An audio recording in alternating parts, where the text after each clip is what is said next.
and da da da da, and oh my gosh, and ba da ba da da ba da da. And what did he say? Fuck it out, fuck it out, fuck it out.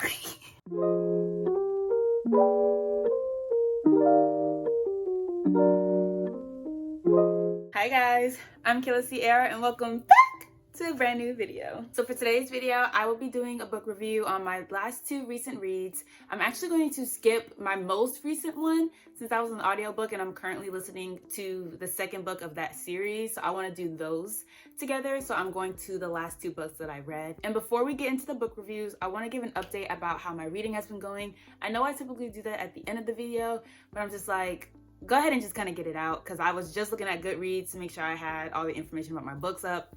So basically what's happening, I'm 31 books in, I'm 7 books behind. Like I said, I'm currently listening to The Ballad of Never After right now. I think I've got about like 8 or 7 more hours to listen to. I'm reading Project Hail Mary. I've got The Mad Wife, I'm looking at my books. And then I've got The Well of Ascension. I'm probably not saying that right. But the second book of the Mistborn series, I've got that one. So I'm really hoping that I can catch up. I'm thinking that these audiobooks will help me catch up. I've got Libby now, and so I've got other books that I've got on hold with Libby, or not on hold, I've actually checked them out. So it's just a matter of actually starting to listen to them. So I'm praying that before the end of the month, I can get through half of those books. So those 7 books that I need to get on track, I'm really praying that I can get through all of those before May ends, beginning of June. We might be kind of pushing it a little bit. That might be a really high goal just with everything that I'm also working on. As you guys probably know, these books are from the library and I was really excited about both of these. A little backstory. The first one that I'm going to do is an author I've read before. I've read one book by her and I adored it, loved it. It's one of my favorite books. I got my mom and my sister to love it. It's just like, it's one of my favorite, if not my favorite, Christian romance. So I was like, okay, I want to read something else by her, like one of her other popular books. And then the second book is an author I have never read before, but every time I'm in Barnes & Noble, I'm always looking at her books. They're in my list on Goodreads to read. And so when I finally found one, I was like, okay, great. And this is the second one that like I kind of wanted to read. There's another one that I wanted to read more, but seeing that they had this one available, I was like, I'll take it. So now we are going to just jump straight in. I'm gonna start off with the romance, and that is The Masterpiece by Francine Rivers. I read it from May 6th to May 10th, and I gave it 3 stars. Now I'm gonna go ahead and say this. The book is chunky. She's not a small sister. And with it being so chunky, I was slowly but surely, I don't wanna say losing my mind, but it was definitely getting taxing, like the more I kept having to like turn the pages, because honestly, okay, let me slow down. Guys, I have such strong opinions about both of these books, but this one, like, I'm gonna start off by saying that first book I was talking about, Redeeming Love by Francine Rivers, love her down. This one makes me not want to pick up another book by this woman. And I don't necessarily mean that in the way of like how she wrote it. I don't like old dude. Like, we're following Grace and Roman. I don't like Roman. Like, I'm so mad that he exists and now he exists in my head because I had to read about his story. Honestly, and let's start from kind of, I don't want to say like the beginning, but like the foundation of these two people, it's so rough. She gave Grace and Roman such like hard lives and like backgrounds and like how they grew up and stuff. So it was a little like, okay, so you're both kind of traumatized, you know, and like growing up and now like you're an adult. I feel like they both need therapy. Grace is the one who is the Christian and Roman is not. He's very anti-Christ, which was a whole other thing and I'm gonna get into that.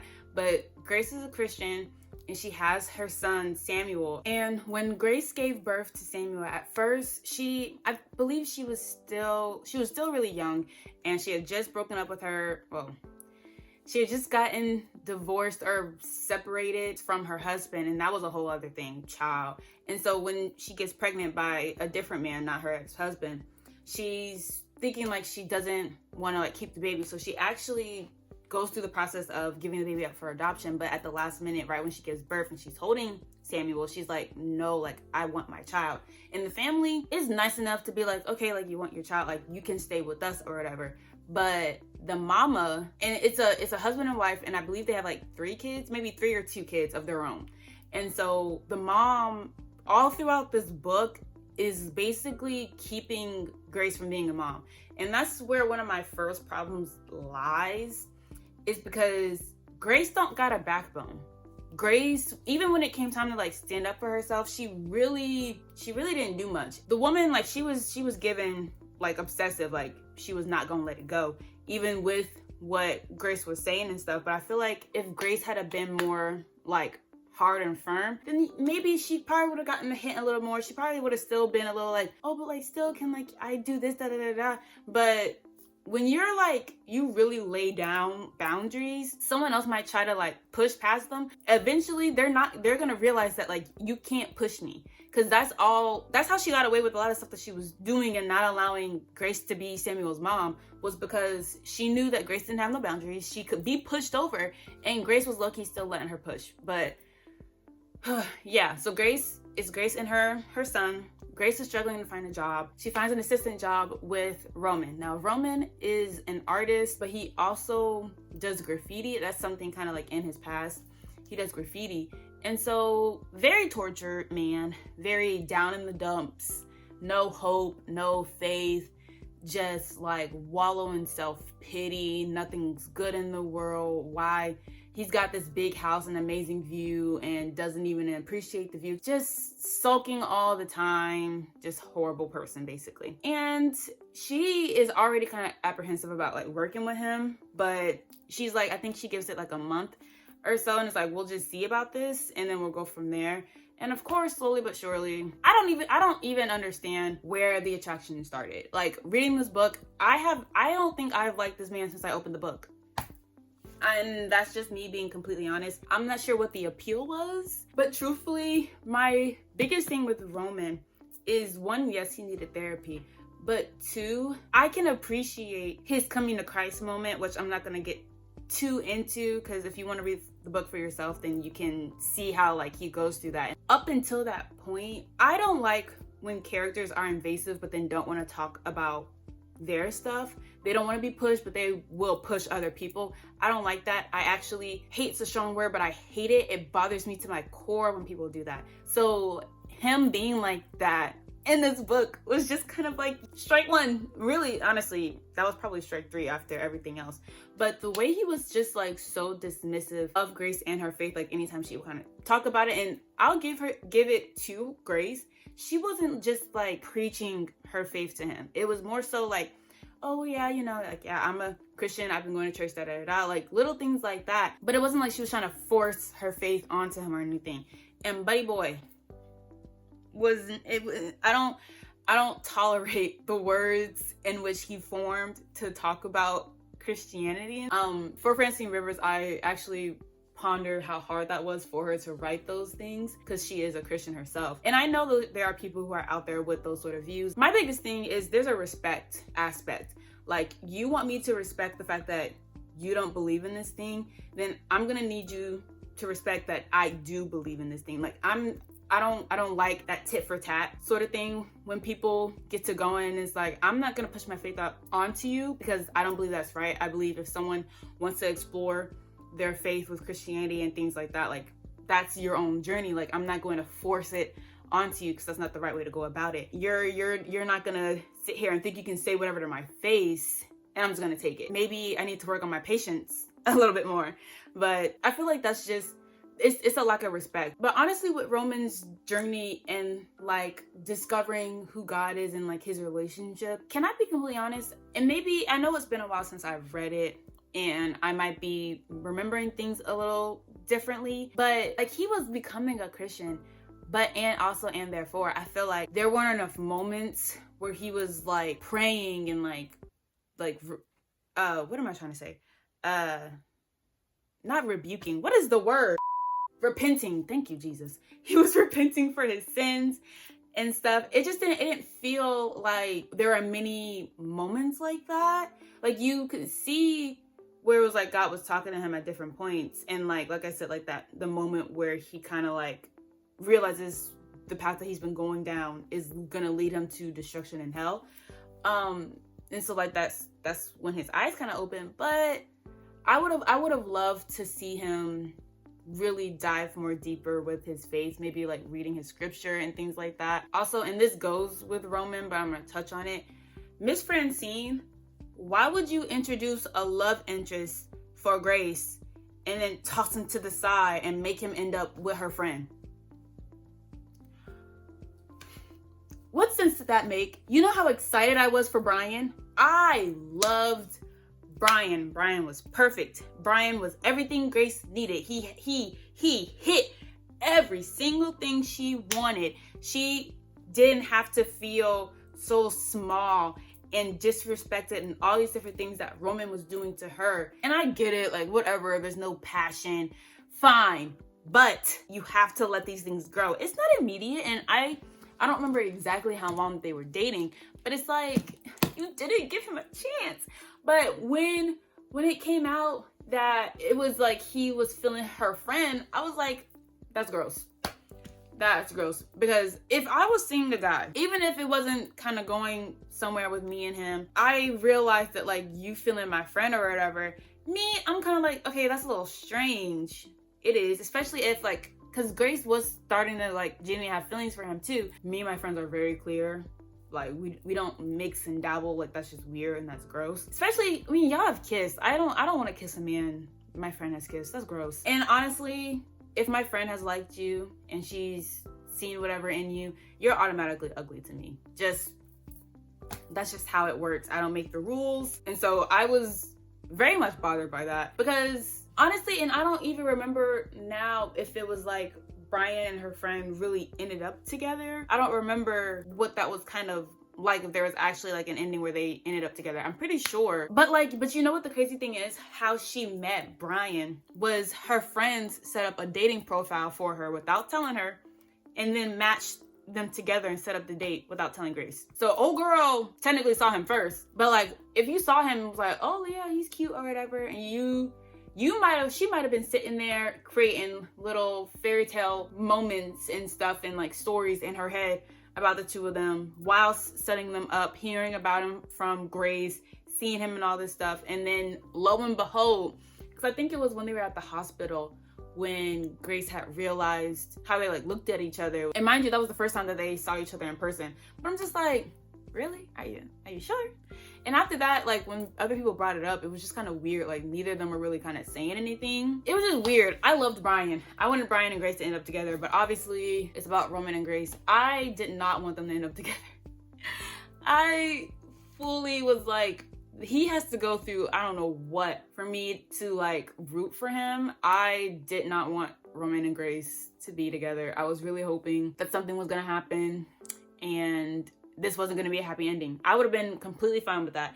I wasn't wishing death on any of them, but there's not even like a lot of interactions with Roman and her child. And you know what the biggest thing is, and then I'm going to harp off this book, is the fact that when it kind of hits like that climax, because you guys know, in every romance book, it's always that moment where it's like, oh my gosh, you hurt me. I can't believe you would do this to me. And he's all like, I don't know what you mean, or I didn't mean it like that, or you're being over dramatic. Da, da, da, da. It's always that moment when they break up or whatever and they go hooting and hollering to other people. So basically what happens is this is kind of when Roman and Grace kind of finally like confront their feelings. Grace says, I love you, which I was kind of like, don't say that. I think I probably screamed or I just shut the book when I saw that. It's like, why would you give that man those words? But she did. I don't know if it was before this happened or it was after, but it was within the events of what happened when they fluttered off into the universe. He basically was trying to insinuate like being friends with benefits. And obviously for Grace, it's like, no, like I want a husband, like I want to do this right, like I'm not gonna sleep with you and then maybe you want to date me, maybe you want to marry me and stuff. Like I don't want that sort of relationship, which he should have figured out. He should have been known that wasn't gonna fly with her. I don't know why he even.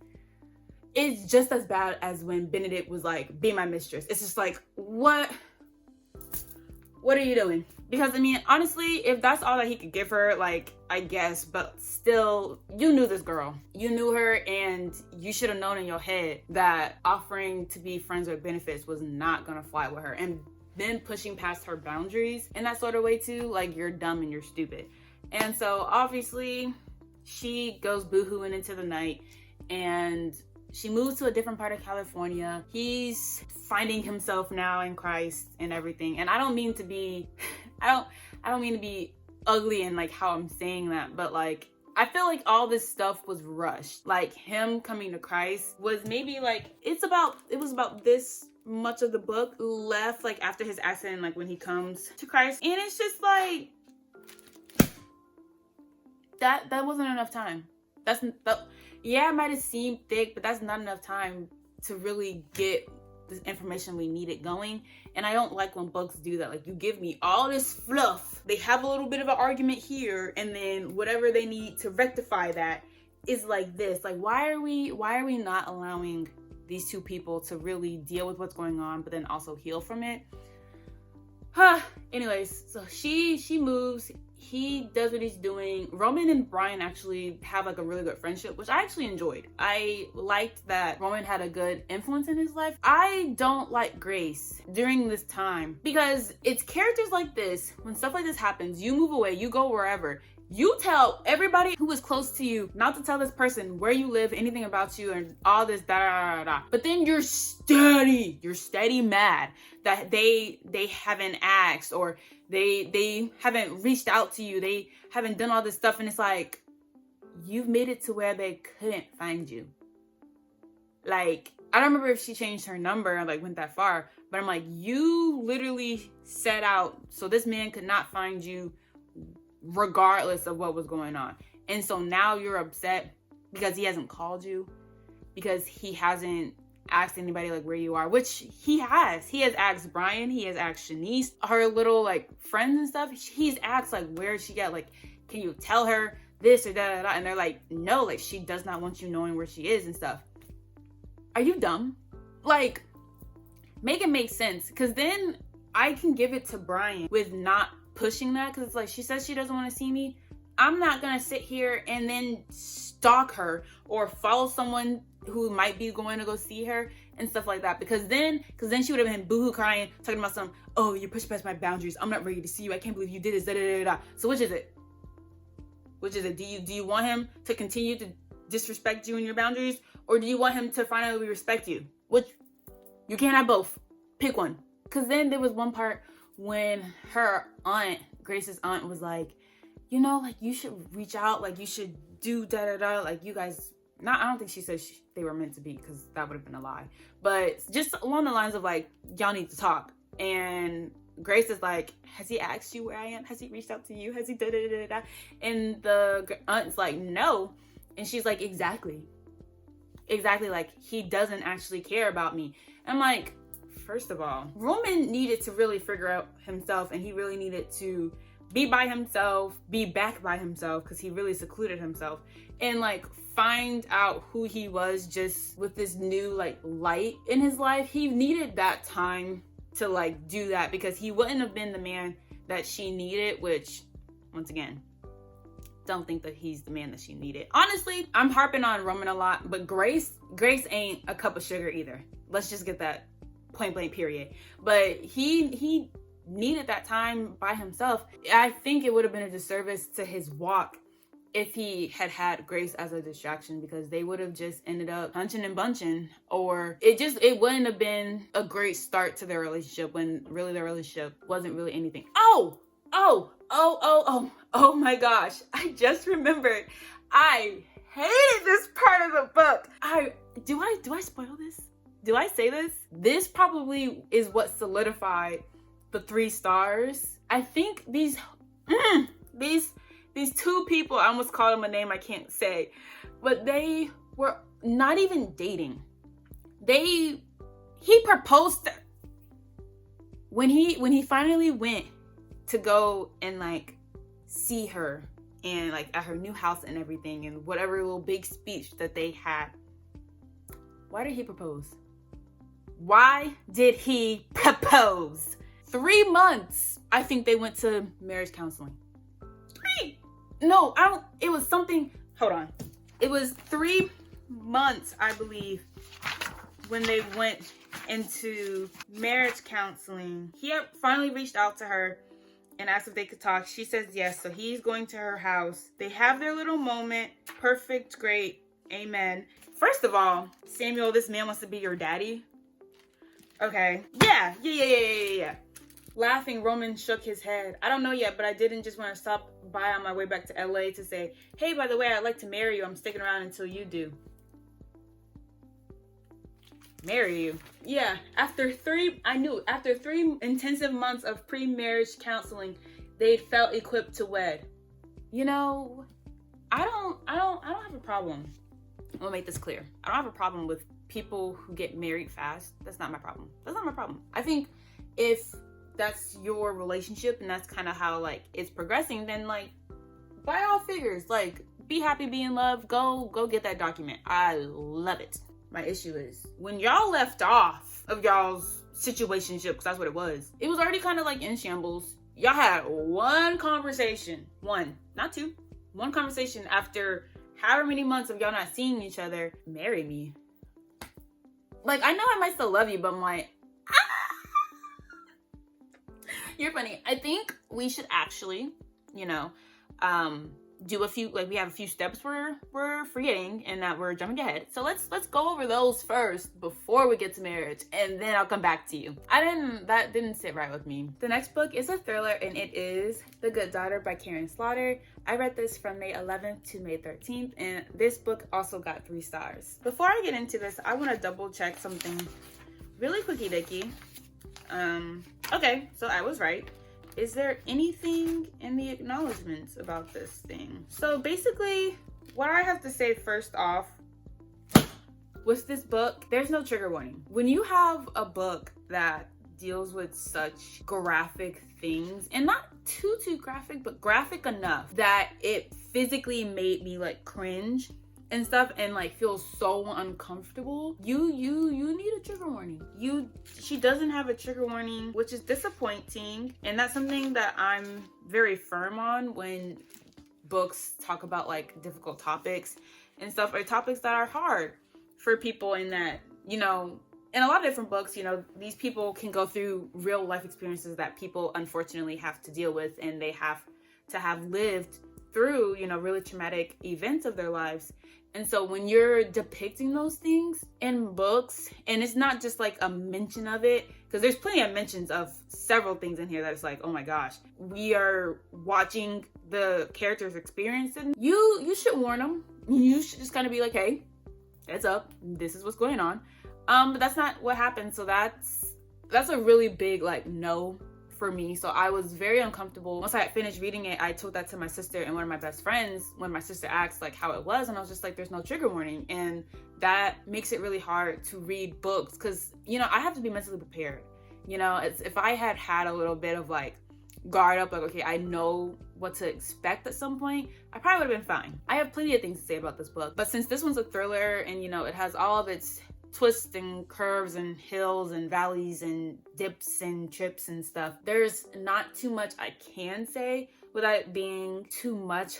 I feel like 2 big things I want to talk on, really 3, but like I touched on the whole like no trigger warning. But like secondly, the relationship between Samantha and Charlotte, I'm not gonna say it's strange because people have different relationships with their family members and stuff. I just think they prolonged the story way longer than it needed to have been. What they lack in, I'll say this, is communication, which, because of what happened when they were kids, that was the beginning of it. So I can't really say that's like their fault. I do not believe they went to therapy though.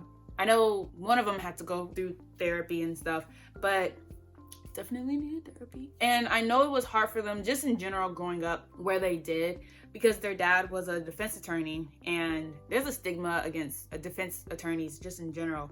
But he was known for like getting off people and just like kind of like really bad people, you know, and getting people out of jail who are like wrongly convicted. I mean, you can't really fault him for that.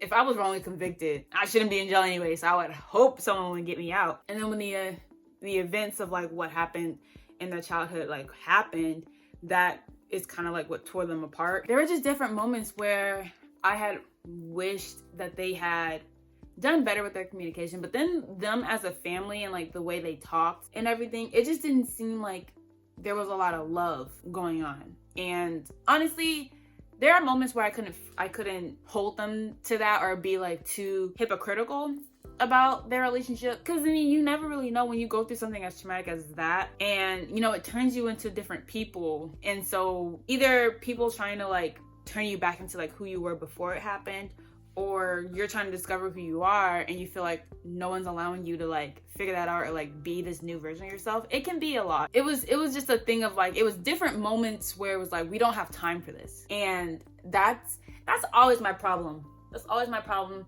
with thrillers or like fantasies and stuff, when it's like, we don't have time for these events to be going on. Don't we have this thing we're supposed to be doing? Like, why aren't we focused on that? Which brings me into my technically third thing I want to talk about, is the big thing we're supposed to be doing in this book, the trial and whatever, this crime that's going on, this next crime that's happened. Why aren't we focused on this?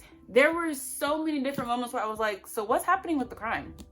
what's going on? Like, why aren't we focused on the events in which have brought us here? I really would have loved to have known more. The twist, I'll be honest, it made sense in a, what is the word? Not hypocritical, not hypothetical. I could see it coming.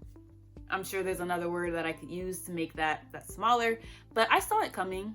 It didn't surprise me when it happened. It surprised me in the fact that I didn't know where we were going with the story. It felt like it was like a big jump. I don't think I picked up on the clues and how they had figured out like what had happened. I didn't pick up on that, and so that left me confused. So I don't know if that's a me thing or if that's the book. It might be an us thing. I'm just gonna say that because I don't want to take full responsibility. I just don't think that there was enough attention on it, and I understand why it wasn't, because yeah, that's something that like we needed to have been focused on. But then it's like the relationship between Sam and Charlie and their dad. I'm not even sure if I really fully understand what happened after the fact. I don't really think I enjoyed this book. My sister said that Pretty Girls is really good. She loves Pretty Girls. That's the one I really wanted to read. But this one, I had set expectations in my head, not high ones. I set expectations on like what I thought was gonna happen based on like the synopsis. So taking from the synopsis and kind of like building like, oh, okay, like maybe this is gonna happen, or maybe this is what it is, and da da da. That's kind of what I was going based off of. And I don't remember off the top of my head when the time frame of the story is. I don't think it's like too modernized. I believe it might be like earlier 2000s or so. I know it's based in Georgia and it sounds more like small town, but the language in which people speak, I'm not gonna say it's derogatory. Definitely, there are definitely words in here where it's like, oh, so you speak like that. And at first I had gotten to like a headspace of, oh, she's being disrespectful to like Southern people and people who are from Georgia, because I'm from Georgia. But then like after a few seconds, I was like, girl, relax. I was like, there's people all over this world, let's keep it in the country, all over this country who speak like this and aren't Southerners and aren't from Georgia. I think that's all I have to say. I thought I had more, but I can't say too much without getting into like really gritty details about the book. Definitely for like the masterpiece, I could go into a lot more, which I actually didn't get too deep into a lot of the stuff that's in the book and like what Roman and Grace are going through. And I definitely can't talk about Sam and Charlie because a lot of that ties into the twists and holes and trips and dips and curves that I was talking about. But yeah, a solid maybe 2.5. I don't know about 3. 2.5 maybe. I would not read it again. All right guys, so that is it for the book review. I hope you guys got a little piece of what I had to go through with reading these books. I am really excited that I did get through them. They are now going back to the library. Like I said, I am really trying to get through the rest of my books. I'm going to hopefully finish The Ballad of Never After by tomorrow. I'm going to keep reading Project Hail Mary, which I'll be honest guys, I feel so dumb reading this book. I feel so dumb.